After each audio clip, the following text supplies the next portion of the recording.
ئازیزان دوێنێ باسەکانمان دەست پێ کرد بە نەخشەکێشانی ئەو گۆڕانکاریە جیۆپۆلەتیکی و ئابووریە گەورانەی کە جیهانی ئێمە دووبارە پێناسە دەکەنەوە. ئەمڕۆ سەرنجەکانمان بە شێوەیەکی بنیاتنەرانە لەسەر حکومڕانی داهێنان و خۆڕاگری ناوخۆیی چڕ دەکەینەوە.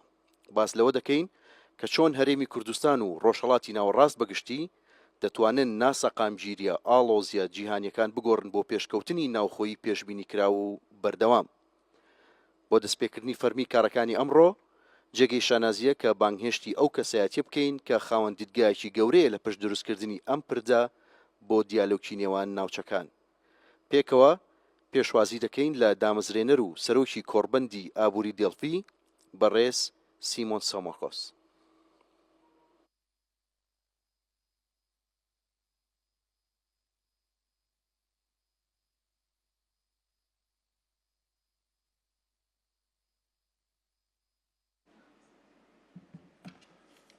So, zor supas, bainitan bas. Hevardan bas bn. I'm getting better. You have to realize that. Next year I will say more. So, ladies and gentlemen, good morning. Your Excellencies, welcome to the second day of the Delphi Slemani Forum. I think yesterday, throughout the day, we listened very thoughtful and often challenging discussions on many important topics, and more importantly, on the evolving role of the Kurdistan region. Today, we build on that momentum, of course. Our program will explore some of the most pressing issues shaping the region and, of course, the global economy, from economic diversification and sustainable development to technological innovation, energy transition, the future of investments and competitiveness. And in the afternoon, we will continue with important discussions on governance, public sector reform, creating opportunities for the next generation, which is very, very important. I do wish, really, that we have an inspiring and productive second day. Our first keynote speaker, I think, needs no introduction in his own homeland. As a Deputy Prime Minister of the Kurdistan region government since 2014, His Excellency Kubat Talabani has helped steer the region through periods of profound economic, security, and humanitarian challenges, while advancing reforms aimed at strengthening public institutions, improving services, and promoting sustainable development. He often highlights the Kurdistan's role as a bridge for cooperation and a platform for peace and economic opportunity, and this is extremely important. So I welcome His Excellency to the podium of the Delphi Slemani Forum, which is actually, as you all know, a creation of his own vision. The forum one day, I think, needs to be named a Kubat Talabani Forum. Ladies and gentlemen, please.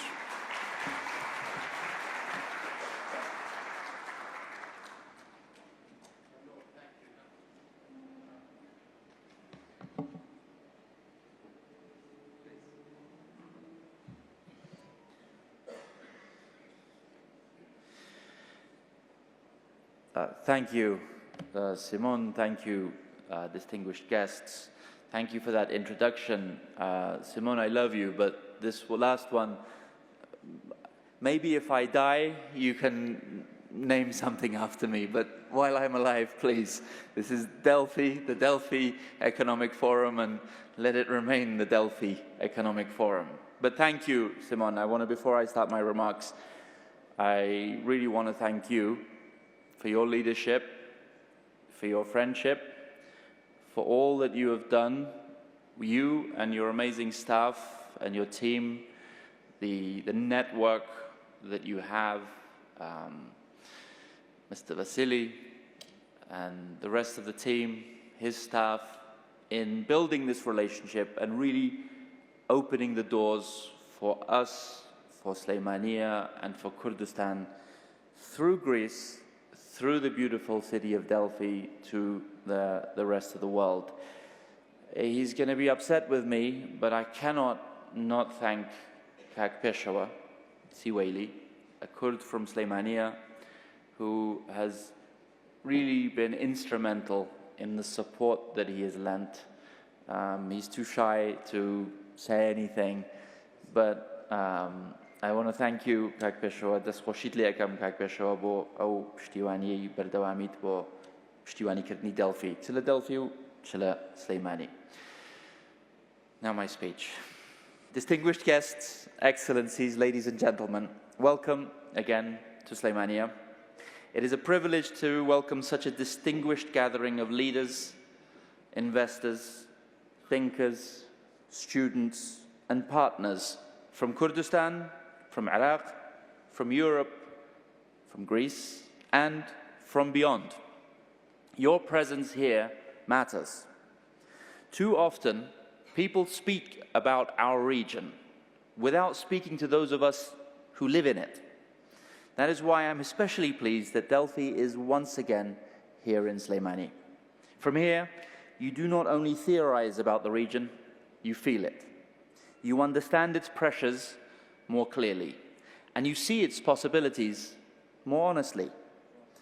About a month ago, many of us were in Delphi, and we were reflecting on a world being reshaped by geopolitical instability, technological disruption, economic uncertainty, climate pressure, and the reordering of trade and energy routes.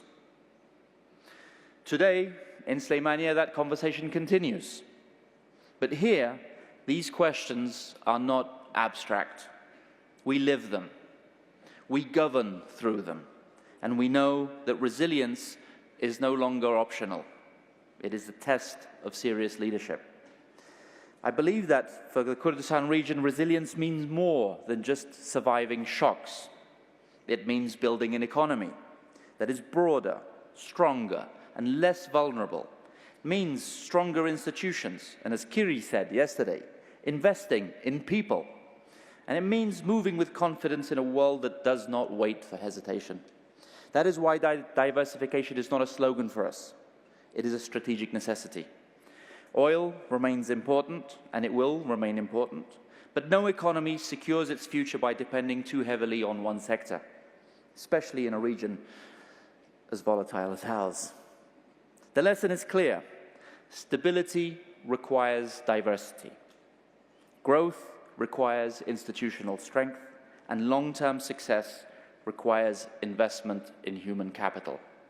That is the course we are committed to. We are building the conditions for a stronger private sector. We are modernizing public services. We are improving the business climate. And we are creating an economy in which entrepreneurs, investors, young people can see real opportunity. Women must be at the center of how we think about society, governance, and the economy. No country can claim to be serious about progress while half its population remains underrepresented, underestimated, or excluded from opportunity.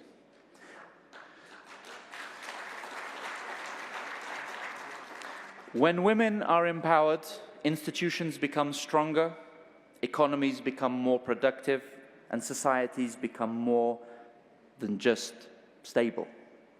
This is not only a question of rights, though it is certainly that. It is a question of national strength and long-term development.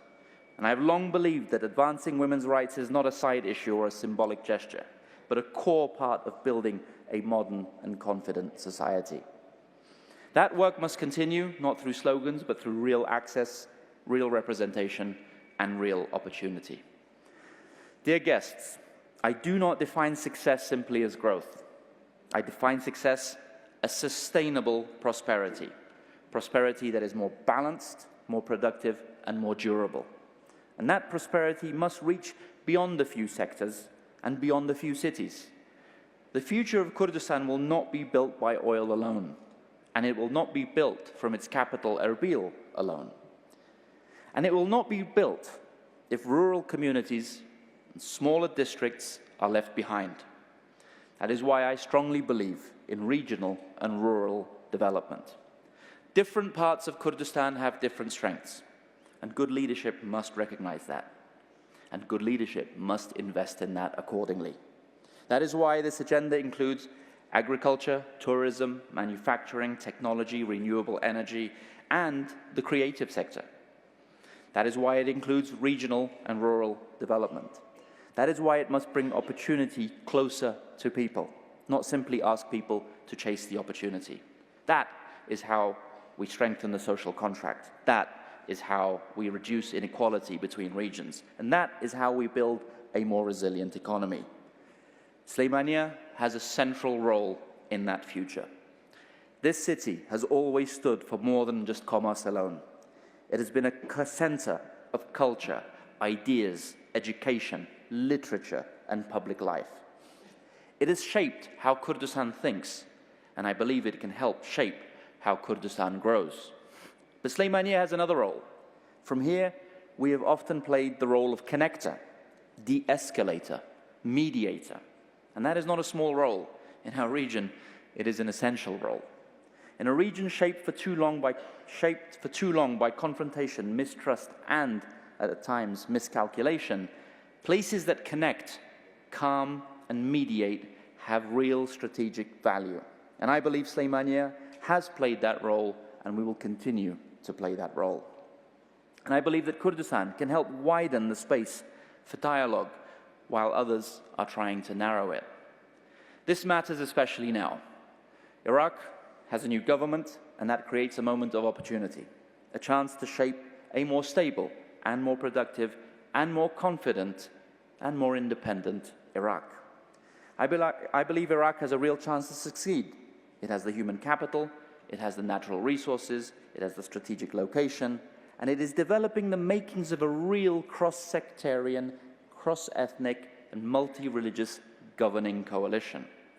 So Iraq has the regional significance to become stronger in the years ahead.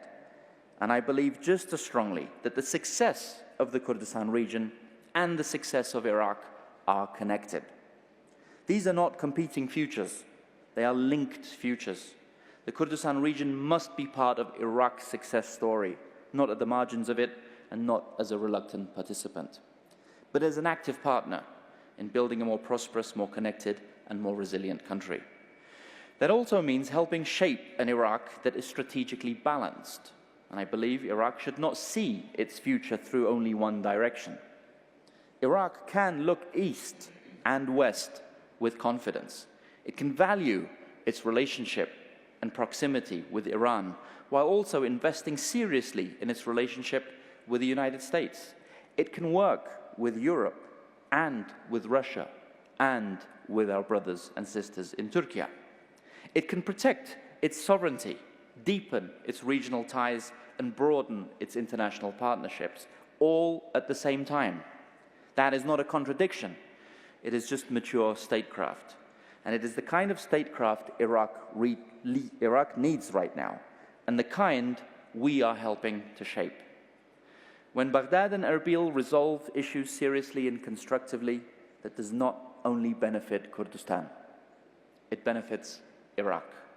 It creates confidence, it creates predictability, and it creates more space for investment, for reform, and growth. So I stand by this principle. The relationship between Baghdad and Erbil must be approached in the spirit of shared success, not zero-sum thinking.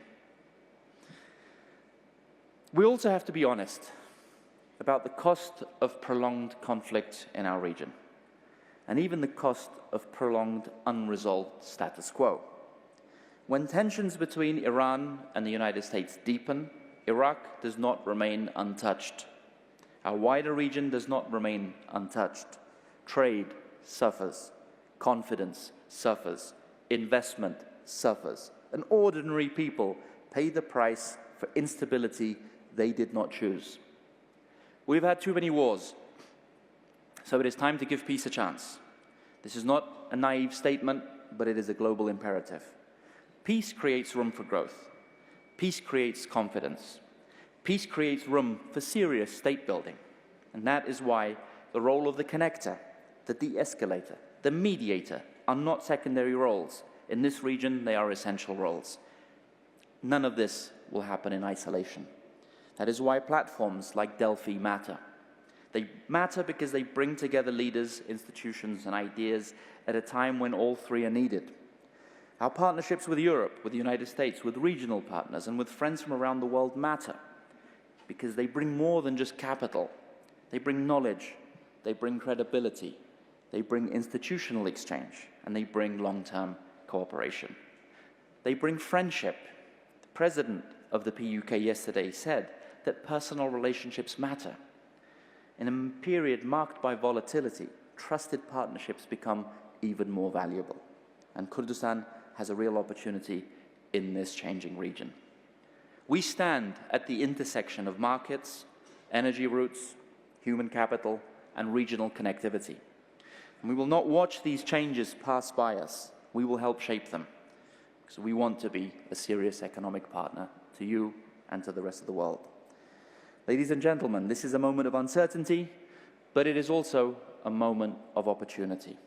And I believe the Kurdistan region can emerge stronger from this period. I believe Iraq can emerge stronger from this period. And I believe our responsibility is to help make that success real. We will build resilience through diversification. We will strengthen institutions. We will invest in our people, and we will support innovation. And we will work to ensure that opportunity reaches every region, not just a few, and that is the future I believe in. That is the work we are committed to. And that is the spirit that must carry us from Delphi to Slemani and beyond, not merely to discuss the region, but to speak from it, to understand it, and to help lead it. Thank you very much for your attendance.